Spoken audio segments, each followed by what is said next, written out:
Welcome to the From Foster to Blank podcast, where we're highlighting former foster youth who have discovered their passion in life and creating their own purpose by redefining what success means to them. It's almost like a Where Are They Now podcast. Within every single story, we will see different people highlight what inspired them to change the direction of their life and how they achieve their own goals by redefining what success is. The best part is everyone is going to have a different definition of what success is, and we get to learn from them. The other neat part is that every single one of these people are going to highlight what they do, and they're going to give advice on how they got there.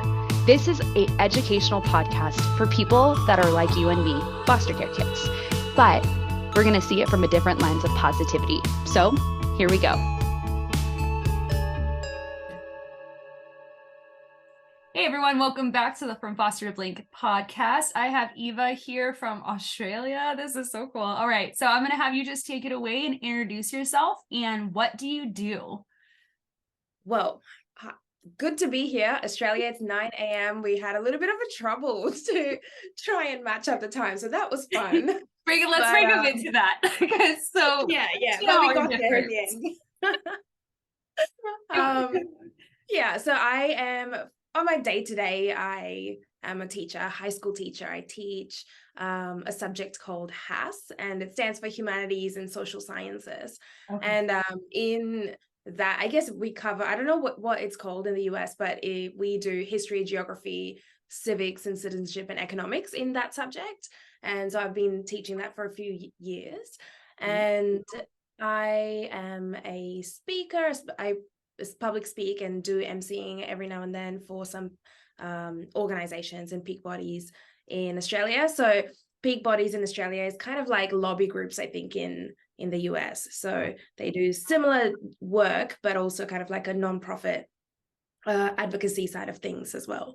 And I love writing. I'm a writer, and I'm a poet. I'm just kidding. I'm not a poet. I want to be a poet. I love spoken word and things like that. So writing, listening to podcasts.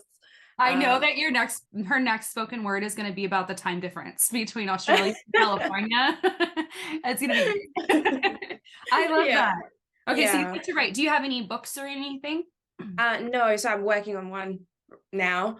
But I love it. See. I've just got a few things written down. Yeah, I more write, I think, for articles and stuff like that for different websites. So guest writing. Oh, yeah. Fine. Okay, so what are some of the places that you've written for? Yeah. So in Australia, we have an organization called Bible Society Australia, and I've written for that. And recently, the most recent one has been the Archibald Project. And I've just I think I wrote for them either start of this year or end of last year on love after sexual abuse. And wrote that off. Actually it was this year for Valentine's Day. And then I wrote the last one was released like yesterday, of just my story in a 3-part version. So that was them. And Love What Matters. You know, the website, so just a few of those. That's incredible, because so I know I recently saw some of the stuff on oh my gosh, the Archibald Project. I was like, why is this blinking? 6 p.m. over here, but it's like 9 a.m. over there for her, so we're struggling with time. But I saw it and I was just like, man, like this is powerful. And I don't think people understand how many avenues you can go with writing. It's not always a book is great. Doing a podcast is great. Doing, I love spoken word. That's like, you'll always hear me in the back. I'm like, yes. And actually I taught my year 9s in English, and we did spoken word. Well, we did slam poetry, but very similar. You know, they kind of go hand in hand. And okay, so let's, for our listeners, describe the difference between slam poetry and spoken word. Oh, now you're putting me on the spot. I think for me, I think it's just because I like the sound of spoken word because it seems a bit more poetic and written form than slam poetry, which is very cause driven. And so spoken word can be about I guess anything, and slam poetry can too, but the genre, usually when I've competed a couple of times in slam poem competitions, and it's always been very political. And yeah, I think that's what I've noticed. Whereas spoken word artists, yeah, I felt there was a little bit more hopeful messages there than there was in slam poems. I Yeah. like that because I don't know how to tell the difference between the two when it comes to like verbally saying it, but when you're in it, you're like, Yeah. this is very different than this. And that you Yeah, can yeah. tell, but then you're like, how do I describe the difference? So thank you. I am so Yeah. sorry if we I go this think, way. yeah. And spoken word, you still have that kind of weight and power behind what you're saying. But I think the ultimate goal, I think for my spoken word poetry anyway, is hope. And that's what I hope is communicated, because otherwise it can be very like angry. And yeah, and anger isn't a bad emotion. It's okay to have No. that. But I think when we're wanting to put a message out into the world, and if that's anger, then I don't know. I don't think I want to subscribe solely to that. I get you because I've been to a couple of places that have done that, and like you leave angry, and not in like a injustice anger, or no, that's the wrong word. Not justice anger. It's like really, it's more of like you just want to cause trouble because you're just so angry at the world, instead of like where it's justice and it's good anger, where we're sitting there and we're like, this should stir me to change and go forward and be like, what can I get involved in? And I love that the people who can take spoken poetry and just be like, we're going to do spoken word. We're going to talk about this issue, but I'm going to challenge you to change and go out there and make a difference. And I know someone did that once, and I was like, oh, like this is different, because it was founded on like, it started off rough, but it was like, I want to leave you with like, you can make a difference and you have to decide that. And I was like, oh, okay, let's go find some places for me to serve, because that made me move when it was grounded in hope, that like it wasn't just lost. So I love that you brought that up. Okay, so we'll go to our second question. How do you define success? I was thinking about this, recently, and I think what a big question, right? Like success is just, it's so personal and so different for everybody. But I think for me, success has to be rooted in self-awareness, firstly. And it's not necessarily achieving, I think, the goals of what we are required to achieve, but I think it's being okay within ourselves and go, okay, well, how do I progress in this area, and how do I move forward, but then how do I retreat back when I need to? And I think sometimes success in the world, we see it as, okay, how do I keep progressing in my skills and my knowledge and my influence and my power? But I think there's something so beautiful about knowing when to retreat. Go, okay, when do I know how to look after my soul and how to look after my body, and to retreat back and sit in the quiet so that I can meet my needs without making it somebody else's responsibility. I think that has been a very successful experience for me.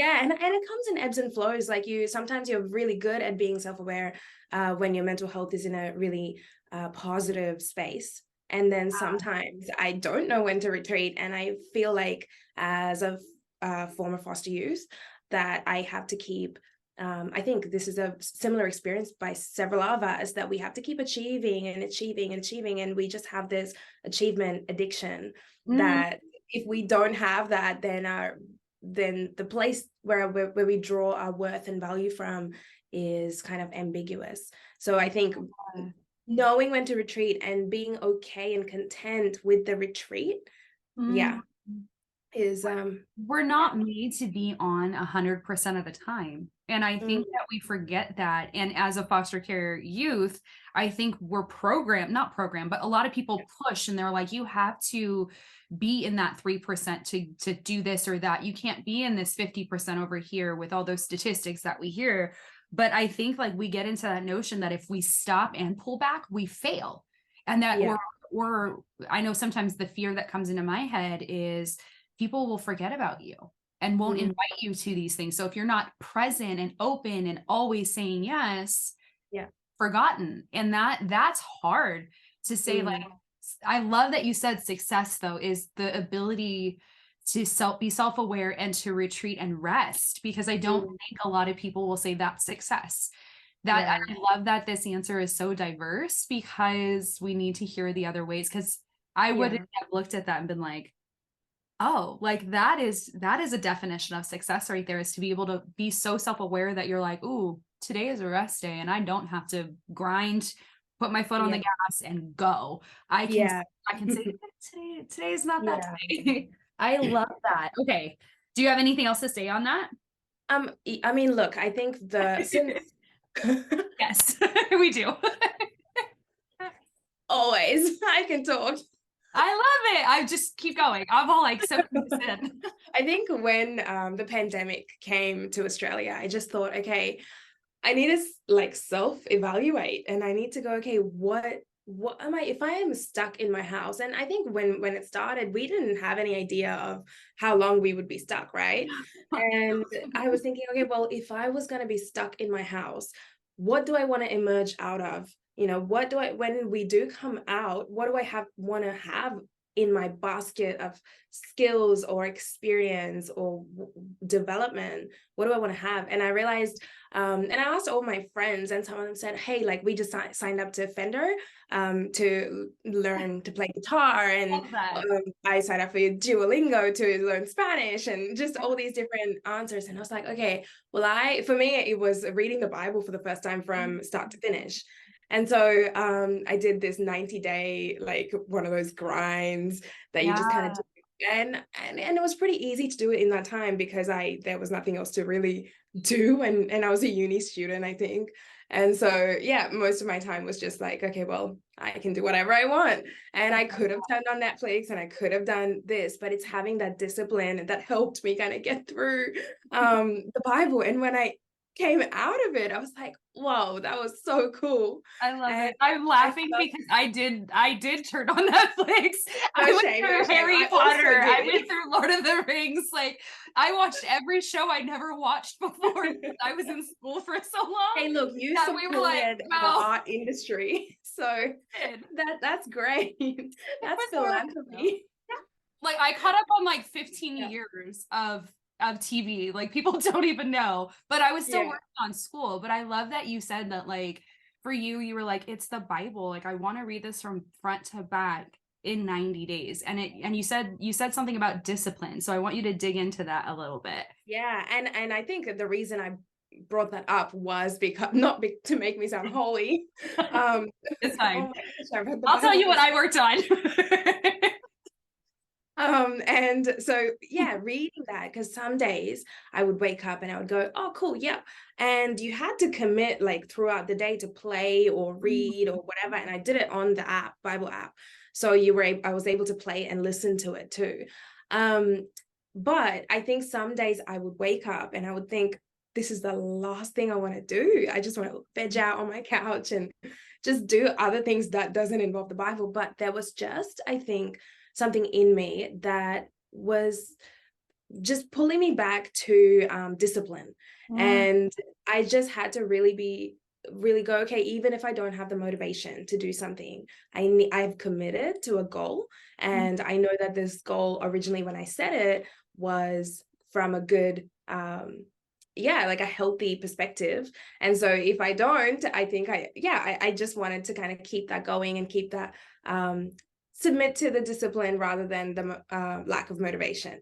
But in that time, I think I was also listening to some like John Mark Comer, in Portland, Oregon. Yeah, he does say it like that. Saying it like in his accent. My accent just comes in and out because I was brought up by so many different cultures. So I never know what my accent is. Mine changes based off who I'm around. So like if I'm with my cousins, I go back to like Los Angeles talk. And people are like, who are you? And I'm like, I have no idea. I'm fine. Yeah. And I was listening to his podcast called for the Ruthless Elimination, Fight, Hustle, and Hurry, from his book that he wrote, The Ruthless Elimination of Hurry, I think. And it was such a formative thing for me to go, okay, I cannot submit to this hustle culture and expect the flourishing of my soul. You know, No. I just cannot go grind is what gets me to a place where I need to be. And I Yeah. think I have to pull back and go, okay, what I need to assess. I think I do a lot of self-assessing and go, okay, what is actually flourishing? And I think human flourishing is what we're designed for, right? Like to flourish in within ourselves, with our potential. And so I had to just go, okay, am I doing this thing because I'm submitting to the hustle culture, or am I doing this because I'm doing it for the flourishing of my soul? I think that was the base question that really helped me go and define what success looked like for me. Yeah. Okay, the reason I was looking back is because I thought you were going to be talking about Greg's book, McCohen, where it's called The Disciplined Pursuit of Less. And he kind of talks about some of that too, where it's kind of like you can pursue for less and still have so much. And, you know, during COVID, yes, I Netflixed a lot. I watched all the things I never watched because I was in school for so long. But I had made that same decision with my schooling because I had lost my job during COVID, and it was like, you're not coming back. We don't have a job for you anymore. And I had been in that grind culture for 8 years of admissions work with universities, and always like 7 o'clock in the morning to like 1 o'clock in the morning doing something. And I was like, I'm going to get my dissertation done. I'm going to get my schooling done. I'm not going to get thrown off track because life happens. And it's that, you know, commitment to a healthy perspective when we're committing to this. And then it comes to the hard part of the journey that we say, okay, this is the discipline now. This is where we have to say this discipline is worth it. But I like that you said you have to ask yourself, am I doing this because we live in a culture that tells me to hustle all the time? Or am I doing this for my soul? And I know for myself, like a lot of students were dropping out of school and they're like, oh, I can go to school later. And I was like, I'm going to get this done because I do feel there's a calling on my life that needs this to be done so that I can move forward. Yeah. It's so funny that the research I did has done so much, but it's not the thing that got me into the door. It was my story of being a foster care kid. And I'm like, that's weird. That's just how God works sometimes. And you're just like, I see you. But I love that you asked that question, like, is it just because of the hustle? Am I doing it because everybody else is doing it? Or am I doing it because it's going to feed my soul? And and I think we ask that question ever. Yeah, I mean, for us, I think as like growing up in foster care, obviously that comes with a certain level of rejection. Everyone's story is different, but rejection, I feel, is a very common theme. And so because of that, I think the temptation for me to then fall into needing to prove my worth and needing to seek the approval of others to kind of draw, you know, just any love I can get because I attach love to achievement or love to acceptance and well done kind of thing, right? And even then, I think when I'm thinking about the Jesus and how the ultimate goal of well done, good and faithful servant, that can sometimes get twisted by our trauma, I think, and go, okay, well, I want to do the good things or the things that are pleasing to God so that he can say, well done. But I'm like, oh my goodness, that again is a trap for me personally from my childhood, because I'm still then treating God as somebody who wouldn't otherwise love me if I didn't then do all the positive and successful things, right? Like that isn't his assessment rubric. But it's kind of funny that we not funny, it's sad that we feel that way. But it's funny how much the Bible points to that, where it's like it's not based off of what you do. It is based off you saying Jesus is who I'm going to follow. And then in that, in a rejoicing way, we give and we do and we serve to what back to Jesus. That's why we do what we do. But when you, like you said, we take love and we put like, sometimes it is achievement where we're just like, if I'm successful, I will be loved. If I have money, I will be loved. If I show people I'm worthy, I will be loved. And I think I have to tell myself a lot because it's hard not being invited to things just in general. And I think I take so much rejection to that. Like someone doesn't follow me on social media, I'm fine. I'm like, whatever, but you don't invite me to something. and you say we're friends, I'm like, oh, that hurts. Like, and I equate that invitation to love, but it's part of what the root cause of what I'm feeling is rejection. Yeah. And I think every single foster youth can say at one point or another, I felt rejected, I felt misunderstood, and I felt like I had no place. And that I think is where we're then taught, like, well, you have to try harder. I was always told that you have to try harder. You have to show up better than everybody else because no one's going to trust you. And I'm like, man. And then I got stuck in that. So I think COVID was good for some of us where it kind of wiped it away and said, you don't have anything to achieve at this moment. So it's kind of a restart for you. But it also brought up, I think, a lot of other feelings where I was like, oh, this does not, I don't like it. Yeah. So I love that. I love that definition of self-awareness. And I love that you said, you know, ask yourself, is it hustle culture or is it actually something that's good for my soul? Because that's, if we're going to lead with that decision of what's good for my soul, there's a lot of choices we would make differently versus just doing it because other people are doing it. Yeah. That's hard. That's a heavy one. Okay. Do you have anything else you want to say on that? I feel like we can really talk about this all day. Yeah, I think there's just so much. Like with the other, I think, tension with the hustle culture, sorry, what we just talked about, the Bible verse. So the well done, good and faithful servant, and striving for this kind of excellence so that we can kind of have that ultimate good job, right?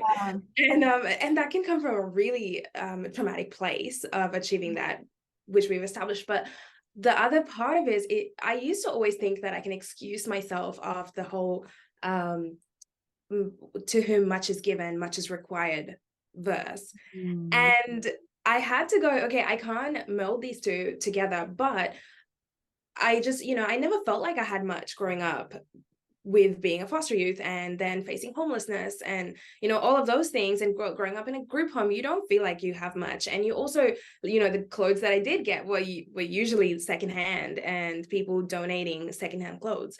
And so, even just little things like that, it's like, well, I don't have much, so much isn't given to me. And I used to always think, okay, well, the teachings of Jesus is helping me with templates for my life.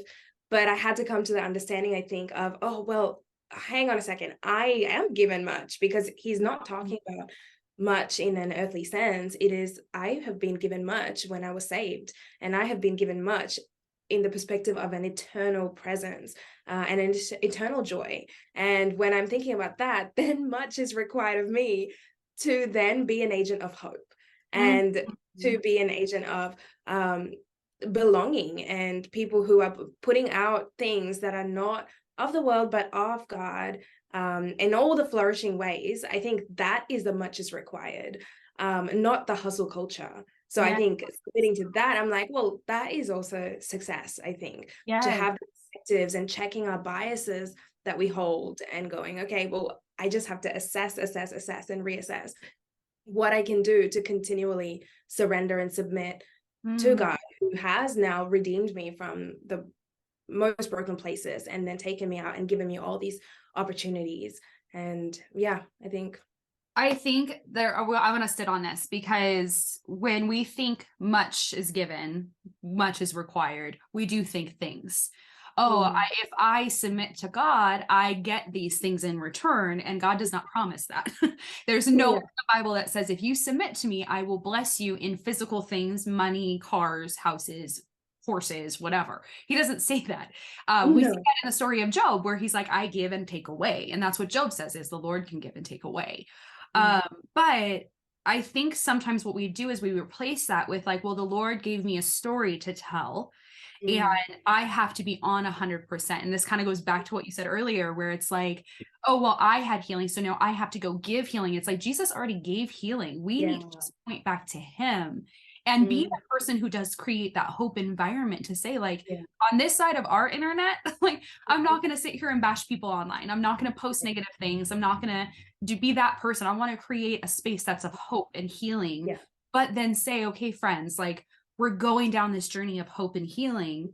So now much is required of us to continuously work on that and be like, okay, Lord, where do you want me to serve? And where do you need me to rest for a second so that I'm ready for the next kind of the next battle that you're going to put me in.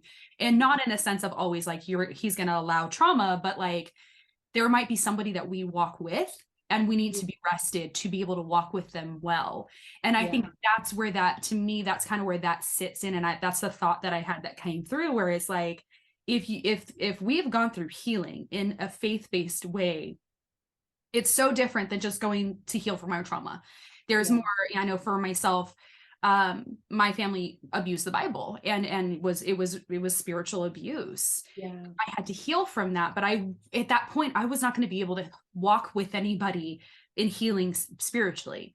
But now being on this side where I'm like, okay, I can tell the difference between a context turning of the Bible and a content turning of the Bible. I can look at that and go, oh, that doesn't feel right. Let me dig in.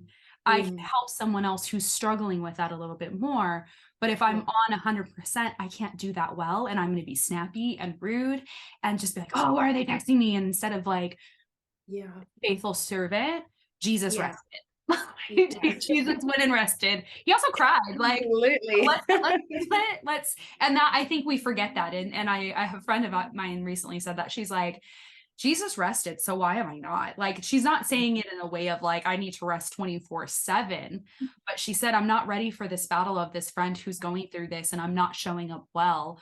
So it's time to rest. So I think it's just, when we have, God calls us to something specific, I don't think we need to be on 24/7, because we're still gonna, like, he's gonna know, like, we need to tap out, and he's gonna be like, bro, tap out. You're just like, okay, but he's not. I think that's where I've always kind of struggled with faith and like doing good works, is that I'm like, if I'm not on 24/7, if I don't show up to every event, if I don't show up for every person, God's like, I love you already. I saved the world, not you. Like, Absolutely. just rest, dude. Like, and he took a day of rest. We see that in Genesis, but I love that. That's so good. Okay. I mean, it's funny because like of all of the foster youth who I know in my real life who are now adults, no one shares their story online, and they're not obligated to. No. I think we just, but obviously because I do, and I share my story pretty openly, and I write because it's my passion, and I think me sharing it is actually, it stems from my passion for writing, and so I like to do that, and it's my way. I think it's a coping, but it's also just helps you process. Absolutely. And invites other people into the journey, and creates, I guess, this place of hope. However, I think when organizations have seen me, like some of these events that I have gone to speak at, the first thing that I'm usually asked is to say, well, how what is, I guess, the secret to being better or overcoming the stereotype, and they're all good questions, and I don't think they're rooted in anything malicious, but I think then the bias is so obvious, because I'm thinking, okay, but you're not asking me what can I actually do as an organization to create like actual tangible opportunities for these foster youth to step out. And when I was in a group home, I was 17 years old, and foster parents get paid a subsidy, and I'm not saying this with anything bad, because I'm a foster mom myself, and they get paid to have people, right? And so it's foster, as a foster parent, it's your obligation, I guess, to provide the best care that you can, and you get subsidies for it, which is great. But when I went into a group home in this area that I'm in, I had to pay to stay there, like in the group home that I was at. And we didn't have internets. We didn't have, I couldn't save for a car. I was still studying full-time at school. I had a part-time job. And so there was just, and not having internet was a huge setback for me, because I couldn't do any of my assignments. I had to do it all at school or university. And it was just, not having this resource meant I actually failed so many things. And that failure then attached to my identity. And all of this was lack of resources. Fast forward like 3 years, I actually had to quit uni because I couldn't pay it anymore, pay the funding, I lost my funding when I got married because I was no longer a ward of the state. So then, but I wasn't a citizen of Australia either, so I couldn't afford to pay for anything. I couldn't get the loans that we normally get, and it was a whole thing. So then I couldn't actually continue my studies.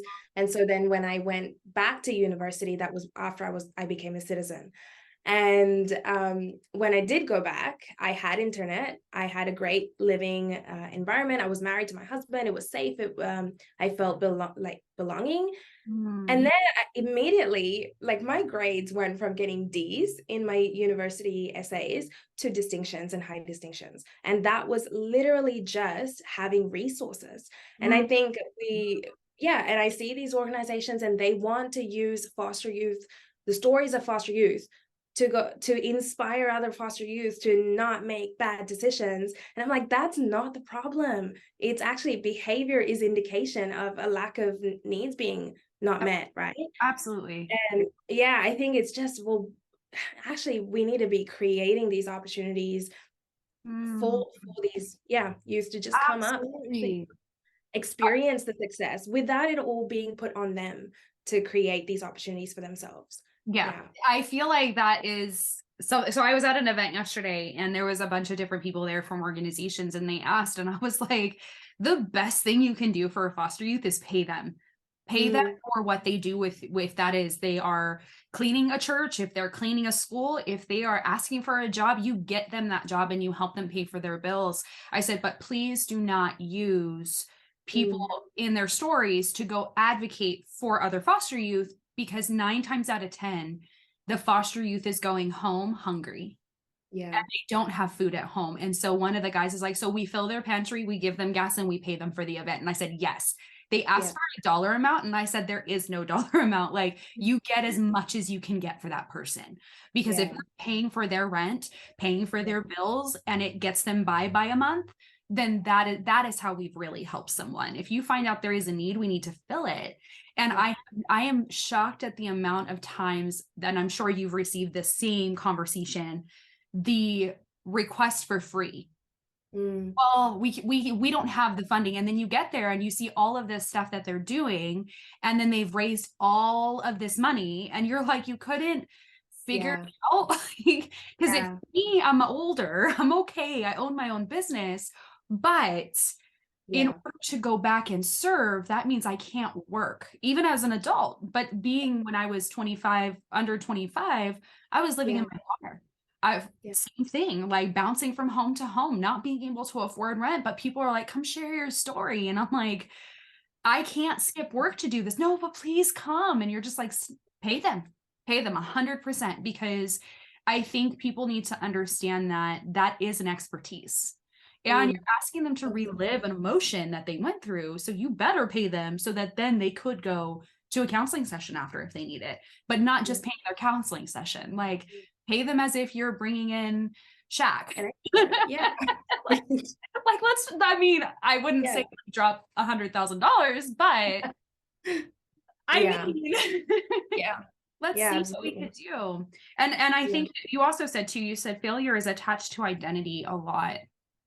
And some of those things are not caused by the foster youth, like not having internet. There was nothing you could do about that.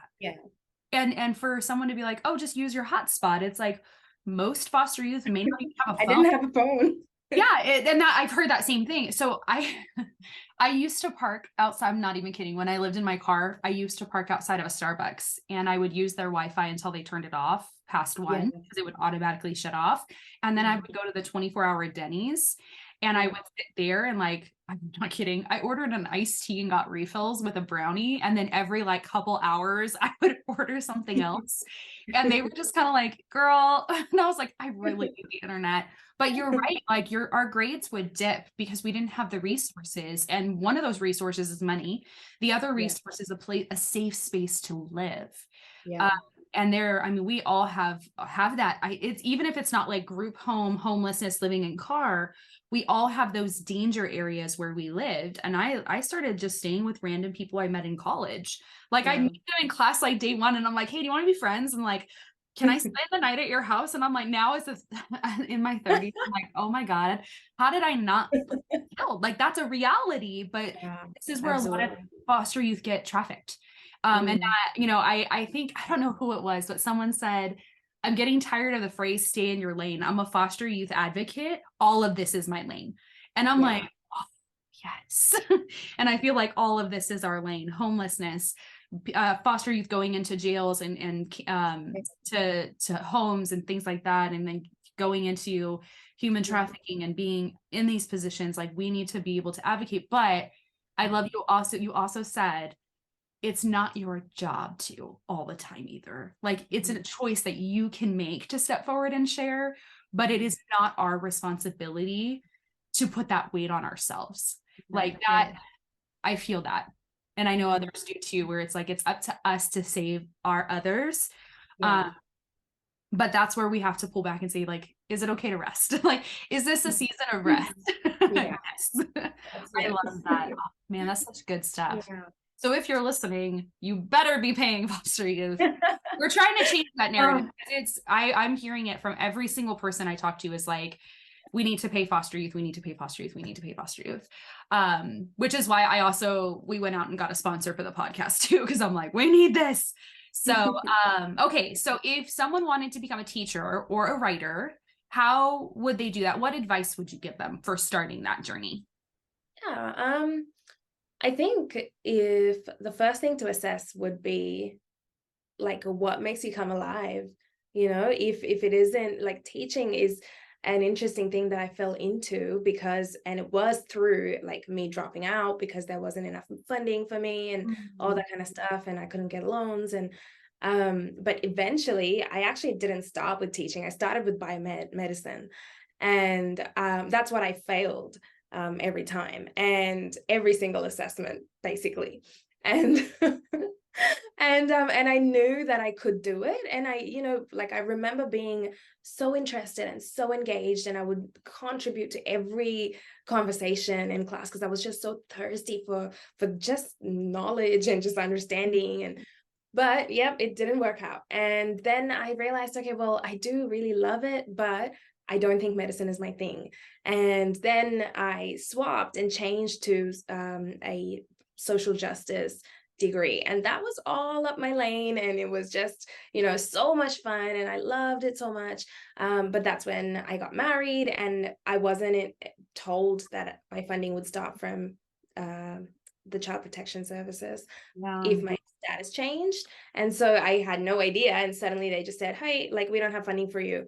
And so I had to stop, like, just abruptly. And so then I went and said, hey, I just need a job at some of these other, I had a part-time work that I was doing. But I went and talked to this school, and I got a job as like this education assistant. And it was a school for kids who were like disengaged from the system. So it was kind of like alternate education.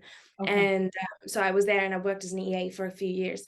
And they said, hey, we think you'll make a great teacher. You need to go, and we'll help you go to university. And so they kind of sponsored me to go for a while. And then I became a citizen, and I just paid for the very kind of final part of my education. So most of it was like just kind of gifted, I think, through, various opportunities and doors that were opened. And so I'm so like grateful for them.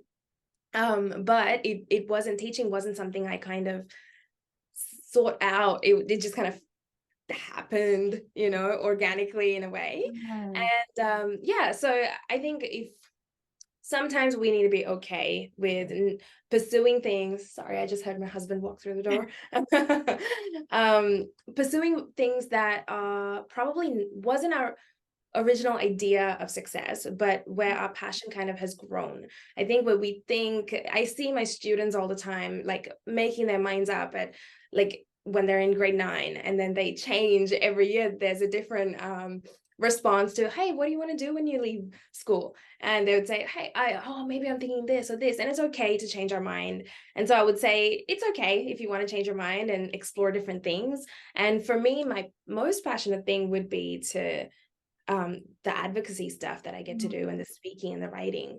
So I think it's just saying yes to opportunities as they come as they come up, and not being scared, and realizing, I think, that everybody starts at a place of I have no idea what I'm doing. And we all and walk just in like that. We're like, yeah, and we don't even have to pretend that we don't know. It's okay to not know things. And skills are supposed to be acquired. Skills aren't supposed to be born with. And so there's no shame in that. So I think it's just, as opportunities come out, say yes. But I think it's also not waiting for the opportunities to come to us, empowering ourselves to go and seek them out. So I've emailed several like members of parliament and things like that I'm just like, hey, like, I met you at this event, just catching up. It was, I'm so inspired by the work that you do. And sometimes I've had to kind of, once I meet them, I realize they've done some cool stuff. yeah. And then I go and research them after, and I am inspired. So it's not a lie. So then I, message, and then I go, can I just pick your brain? And at the end of the day, people love talking about themselves. And when you network and make connections, we just ask questions about the people that you want to learn from, because they usually are so willing to share, from their expertise. Absolutely. And I think when we seek out opportunities, but also say yes to opportunities, but also saying no when it doesn't meet or our standard or integrity, if it's something that means I have to compromise my integrity, I have said no. And I have said no to speaking engagements when I know that I'm probably not the best person to lobby for their cause, because that doesn't fit in with my standards or my convictions. And so it's knowing when to say no and knowing when to say yes, and seeking out what you want. I think sometimes the notion of God opening doors, I think that makes us kind of sit down in our seats, just passive, waiting for a door to open. But sometimes we have to bust those doors open, right? Like, we have to go and kick them down. And well, and I think, it's kind of funny because when I went through school, I joke about this a lot when I talk to people, and I'm like, I had over 300 educational plans up here. Not all of them panned out, but I still changed it like 15 or 20 times. But the best thing is to take the classes to see which one you might be interested in. And then you're like, oh, this one's interesting. And then go in that route a little bit more. And a professor told me, she said, the best way to decide if you want that passion to be ruined and still want to do it at the end of the day, that's the route you should go. But if you don't want that passion to be ruined, don't invest in that. Make that your hobby, make that your side thing. Don't make that your job. And when she said that, I was like, ooh, okay. So then I was like, close. Okay, I can look at teaching. But it's the whole, like, you have to find your passion, and it might change. It might be something that changes, and be okay with that. But it's not the end of the world if we change directions. And then there are doors that God will shut, and shut hard. And I mean, like, I'm laughing in my head and kind of in my heart a little bit, because there were so many schools that I did get accepted to, but I couldn't afford it. It was like $60,000-$70,000 a year. And I'm like living in my car, and I'm like, yeah, it's not gonna happen. I make like, at that point, it was like $6 an hour. And I'm like, and that is definitely something I'm so thankful for Australia. Like, we have certain programs that really just set us up and help us pay. We have those programs now, but we didn't in 2009. And there were some things starting already in the works, but because foster care is messy, and there's different types of, there's guardianship, there's kinship. Some of us don't qualify for some of that stuff. And so what I did was I went the community college route first, and I did something similar to what you did, where I started to work somewhere, and they paid for college for people who worked there. I actually worked at the universities that I was attending. So when I did my master's, I got every semester I got a class for free. So I did it in a year, and instead of paying for 12 total classes, I only paid for 6. Then I did halfway through my PhD program. I worked for that school for a little bit, and then decided to attend there, and they paid for every other quarter I had a free class. And so I did that for a year, and then I ended up being able to take loans out for my bachelor's, my master's, and my PhD to fully cover it. And then in my bachelor's, got some scholarships and stuff like that, and grants. But it's just, some people don't we don't know where to look. And so it's like, there are so many more resources there out here in America today that I'm just like, community college is a great option because it's half of the cost and you get the same education, but you really have to ask yourself, like, why am I going to school? And I always tell people, like, go on purpose for a purpose. If you feel like right now is not a good time, it's okay to pause school. School will be there later. But if you want to do what I did and just not stop, just watch it your time. But it requires a sacrifice when you do that sometimes, is to say, like, am I going to spend that time up front to look for the stuff? Am I going to talk and ask questions? Am I going to say yes to this opportunity and no to this other one? And then when you get into that, like, I love that you said, if it's not aligned to who you are, you can say no. And I think that is, sometimes we forget that. We think that every door that's opening is a door we should go through. But there are some opportunities too where it's like, and I've been fighting this because it's hard. Sometimes I'm like, do I do this event for free because they really can't afford it as an organization or a school?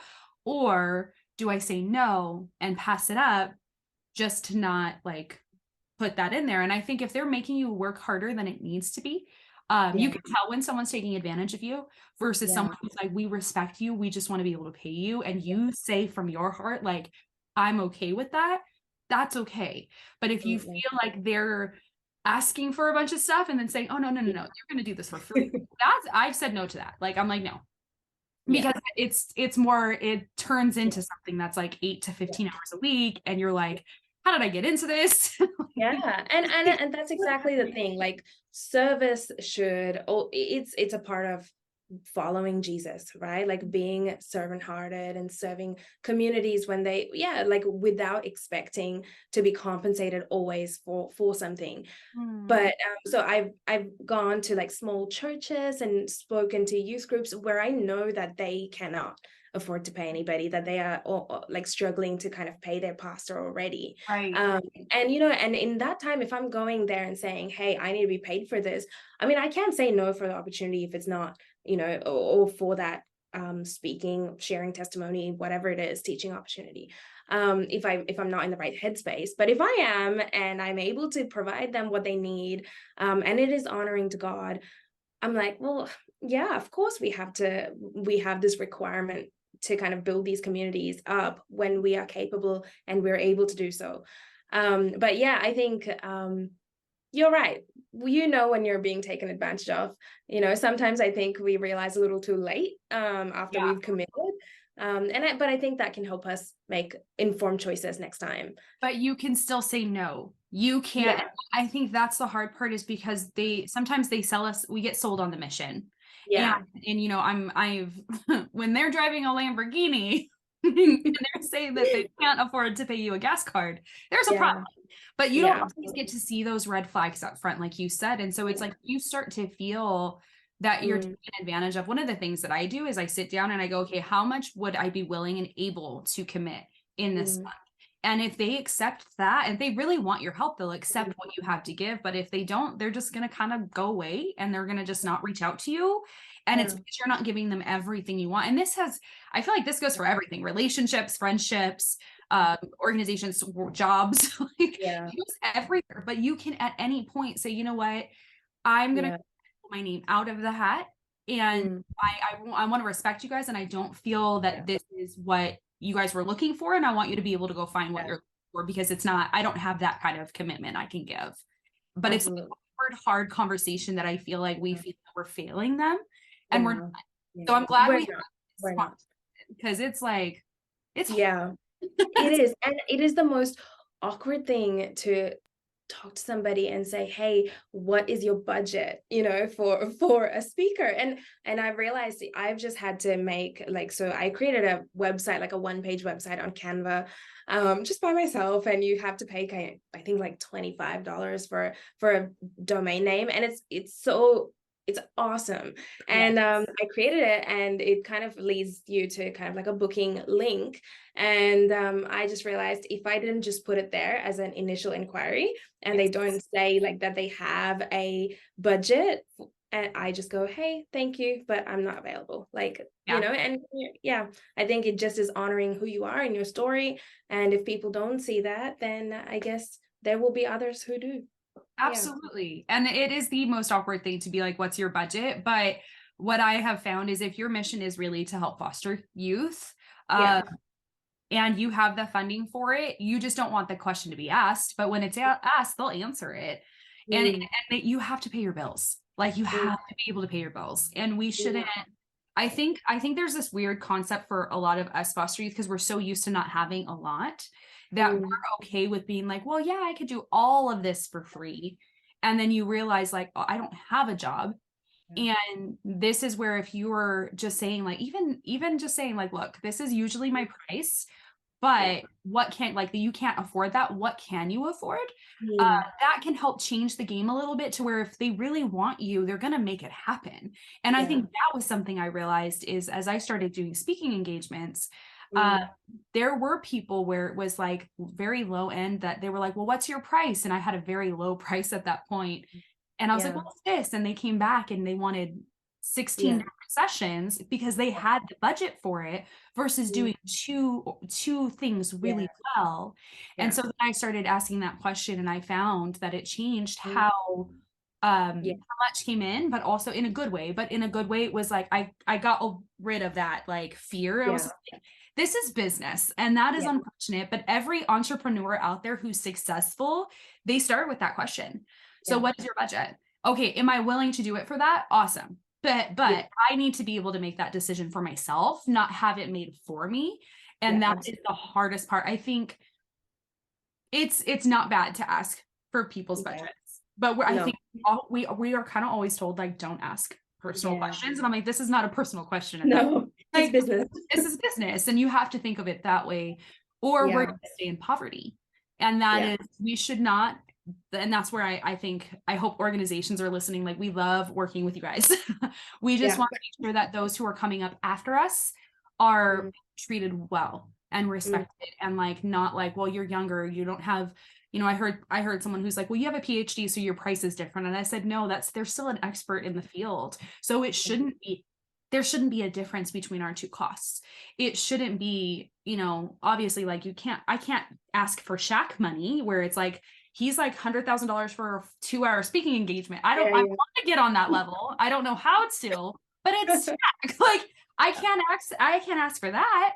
But I think when I look at it, I can say, okay, this is how long I've been doing this. I can't ask for more this year. If I'm not making it the year before and I'm spending a ton of money on travel, I need to be able to reevaluate that. So I'm not putting myself into debt just to stay somewhere. But I mean, we could talk about this all. Oh, we could. All day. Who is it from? Oh my gosh, not Jess. It's the show with Jess on it. It's oh my God, it's it's not my girl. New girl. Yes, and it's Let's Schmidt, and he's all like, oh, no. Shout out to you guys. He's just like, we could talk about this all day, like seriously. But I think it's a good conversation to have because it kind of leads into a lot of what you do.